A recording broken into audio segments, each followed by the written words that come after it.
Hey guys, welcome back to my channel here. It's Lavender here, and today I am back with another true crime case.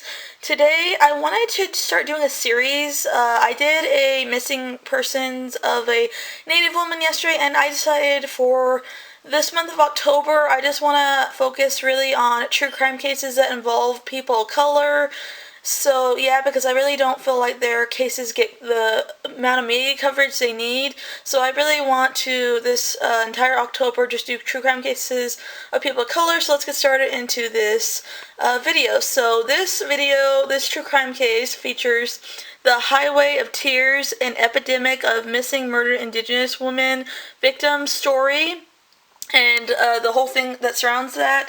So this case and this whole situation has been featured in a number of media and TV. It was featured in 48 Hours Highway of Tears. That was a documentary on the Highway of Tears all together as a whole. And it was featured in Finding Dawn, the 2006 documentary by Christine Wellish. It was featured in Serial Killer Highway of Tears is a Crime Junkies podcast, true crime podcast. It was also featured in Cold Track, is a script written by a French writer, Sylvain Blanchot, based on the Highway of Tears. It was also featured in the Stacey Dooley Investigates episode entitled Canada's Lost Girls, etc. There's more sources, so let's get into the story. So here's a background of the story. So the Highway of Tears is a 450-mile corridor of Highway 16 between Prince George and Prince Rupert, British Columbia, Canada, which has been the location of many missing and murdered Indigenous women in the area. Beginning in 1970, the phrase was coined during a vigil held in Tarrant, British Columbia in 1998. There is a disproportionately high record number of Indigenous women on the list of victims in this area who have either been missing for a very long time or have been murdered in the area. So yeah. Most people argue that the lack of results from this true crime investigation case in this whole highway area is a result of systematic racism, which it is true, because I already made a YouTube video explaining how the news and media is racist and how it's systematic racism. If you want to check that video out, my video link will be down in the description of this video down below, so yeah. The issue of systematic racism in these cases is explored in, again, the documentary Finding Dawn, the 2006 documentary by Christine Wellish, whose film includes a section of the Highway of Tears victim Romana Wilson, including interviews with family and community members. Often overlooked in reports on the Highway of Tears is the fact that over half of the missing women are First Nation Native Indigenous women. Activists argue that media coverage of these cases has been limited, or if not even broadcasted at all, claiming that the media assign a lesser value to people of color, aka Aboriginal women, which is completely true. A white woman who disappeared in the same area in 2002 received a higher amount of media and news coverage, a disproportionate amount of media attention at the time compared to Indigenous women of the same area. Hers was the first of the Highway of Tears cases to be covered in the Globe, the Mail, Vancouver Sun, etc., and the Canadian news and media sources.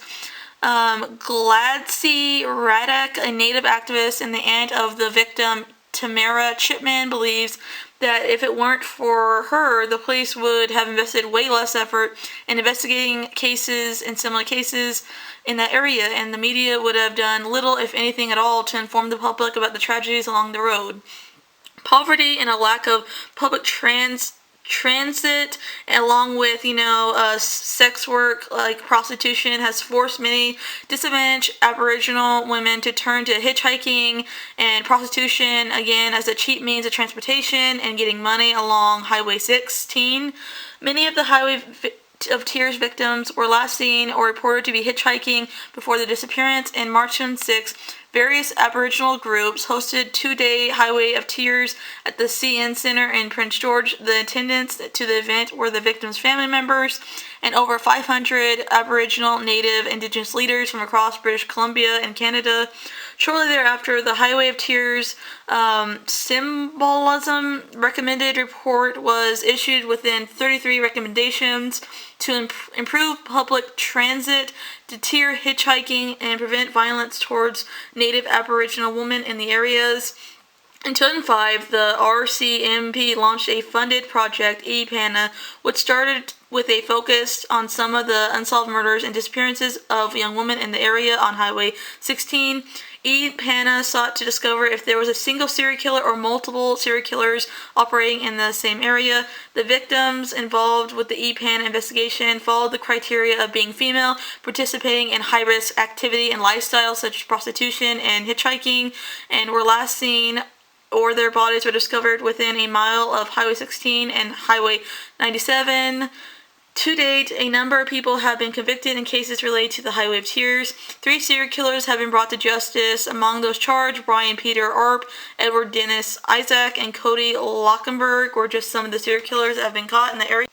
Although it is not publicly indicated in any of the Highway of Tears cases, Bobby Jack Fowler was implicated in numerous non-Highway of Tears EPANA cases. Fowler died in prison and has never been charged in the deaths of any of the Highway of Tears victims. It is possible that Fowler was linked to the Highway of Tears cases because he worked for a now-closed Prince George company called Happy Roofing in 1974.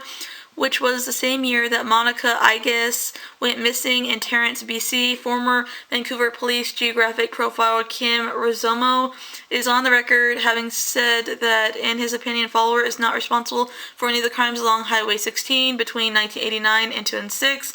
In 2009, police coveraged a property in Iceland, Perry, and rural Prince George in search of the remains of Nicole Hoare, a young tree planter who went missing on Highway 16 on 21 of June 2002. The property was once owned by landlord Chubby Vincent Swiller, who served a prison sentence for the second-degree murder of his brother and is out today on parole as of late 2016.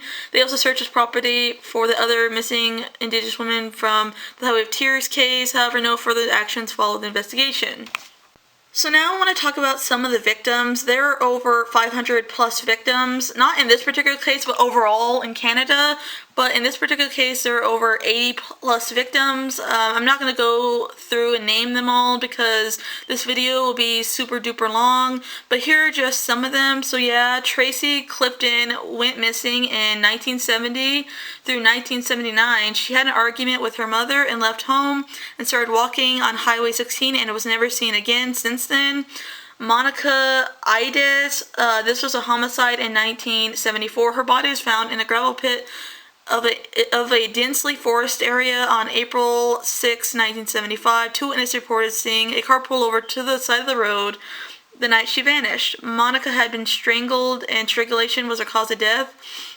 Jean Mary Cavix, this was a homicide in 1981. Jean's new body was found in a watery ditch in a marshy area east of Prince George on October 11th, 1981. Police said that she died from a .22 caliber bullet wound to the head. Autopsy reports showed she had 4 gunshot wounds to the head. The First Nations woman was found by a man gathering firewood near a Purdon Lake.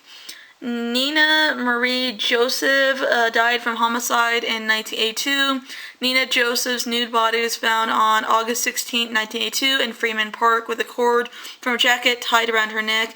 The body had also been stripped naked, stabbed, and slashed before being dumped in the area.